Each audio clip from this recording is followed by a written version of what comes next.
காலம் எருசலேம் மற்றும் அதை சுற்றியுள்ள பகுதிகளில் இருந்து மக்கள் எருசலேம் தேவாலயம் நோக்கி சென்று கொண்டிருக்கிறார்கள். 30 கிலோமீட்டர் தூரத்திற்கு உட்பட்ட ஒவ்வொரு யூத ஆணும் இவ்விழாவிற்கு வர வேண்டும். இது யூத சட்டம். பாலஸ்தீன யூதர் மட்டுமல்ல, உலகத்தின் எல்லா பகுதிகளிலிருந்தும் யூதர்கள் தங்கள் தேசிய விழாவை கொண்டாட கூடினார்கள்.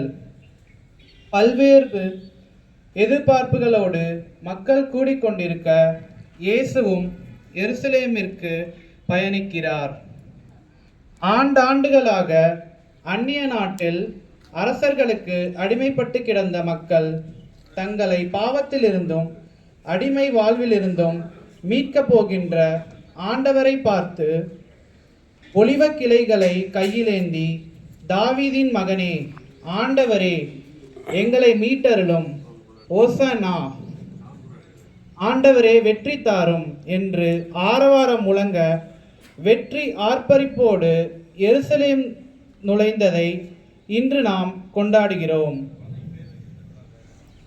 இதையே கிபி 5ஆம் நூற்றாண்டில் எருசலேமில் வாழ்ந்த கிறிஸ்தவர்கள் அனைவரும் நண்பகல் வேளையில் ஒலிவமலையில் கூடி ஜெபித்து, பிறகு மாலையில் ஒலிவ கிளைகளையும் வேறு சில மரங்களின் கிளைகளையும் கையில் ஏந்தி பவனியாக எருசலேம் ஆலயத்திற்கு செல்வதை வழக்கமாக கொண்டிருந்தார்கள். இதுவே கிபி 8ஆம் நூற்றாண்டில் இருந்து குருத்து ஞாயிறாக குருத்தோலைகளையும் ஒலிவ கிளைகளையும் புனிதப்படுத்தும் சடங்காக மாறியது. இதோ அருள்பணியாளர் இயேசுவின் அரசாட்சியை வெளிப்படுத்தும் மன்னருக்குரிய சிவப்பு நிற திருவுடைகளை அணிந்து கொண்ட பீடச் சிறுவருடன் பவனி வருகிறார். இயேசுவின் எருசலேம் புனித பயணத்திற்கு 40 நாளாக ஜபத்திலும் தபத்திலும் தானத்திலும் தயாரித்த நாம் நம்பிக்கையோடும் உற்சாகத்தோடும் இயேசுவை வரவேற்ற மக்கள் கூட்டத்தோடு மனதளவில் இணைந்து குருத்தோலைகளை கையிலேந்தி பக்தியுடன் இன்றைய திருவழிபாட்டில் பங்கேற்போம்.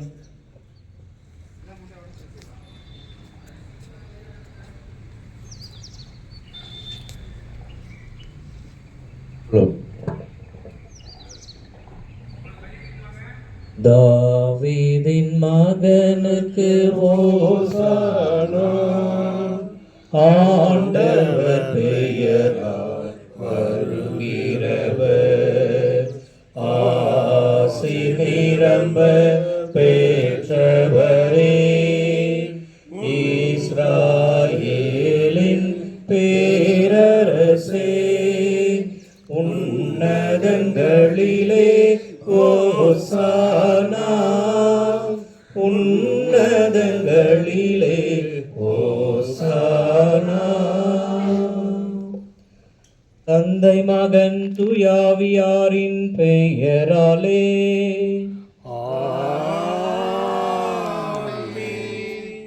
நம் தந்தையாகிய இறைவனிடமிருந்தும் ஆண்டவர் இயேசு கிறிஸ்துவிடமிருந்தும் வாழ்வளிக்கும் தூய ஆவியாரிடமிருந்தும் அருளும் அமைதியும் உங்கள் அனைவரோடும் இருப்பதாக.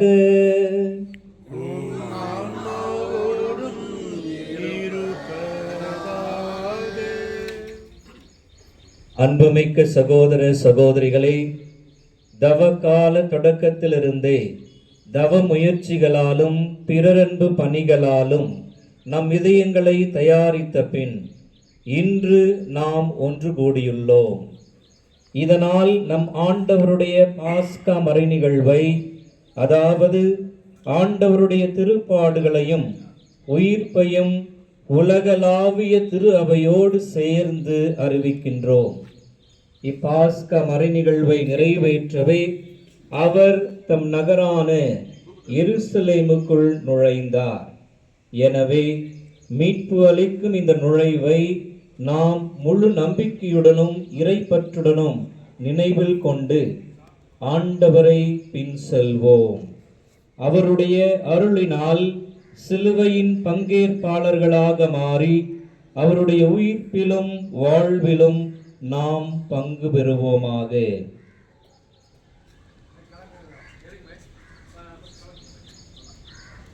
மன்றாடுவோமாக. என்றென்றுமுள்ள எல்லாம் வல்ல இறைவா, இக்குருத்தோலைகளை உமது ஆசியால் புனிதப்படுத்தியருளும். அதனால் கிறிஸ்து அரசரை அக்களிப்புடன் பின்பற்றும் நாங்கள் அவர் வழியாக நிலையான எருசலேமுக்குள் வந்து சேர ஆற்றல் பெறுவோமாக. என்றென்றும் வாழ்ந்து ஆட்சி செய்கின்ற அவள் வழியாக உம்மை மன்றாடுகின்றோம்.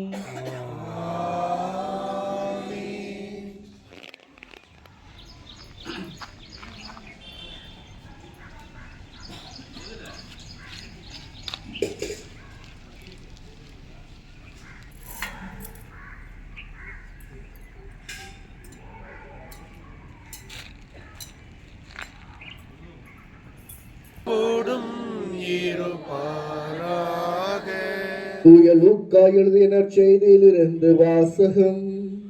ஆண்டவரே மாட்சி உமக்கே. அக்காலத்தில் இயேசு முன்பாகவே எருசலேமுக்கு புறப்பட்டு சென்றார். ஒலிவம் என வழங்கப்படும் மலை அருகிலுள்ள பெத்பகு, பெத்தானியா என்ற ஊர்களை அவர் நெருங்கி வந்தபோது இரு சீடர்களை அனுப்பினார்.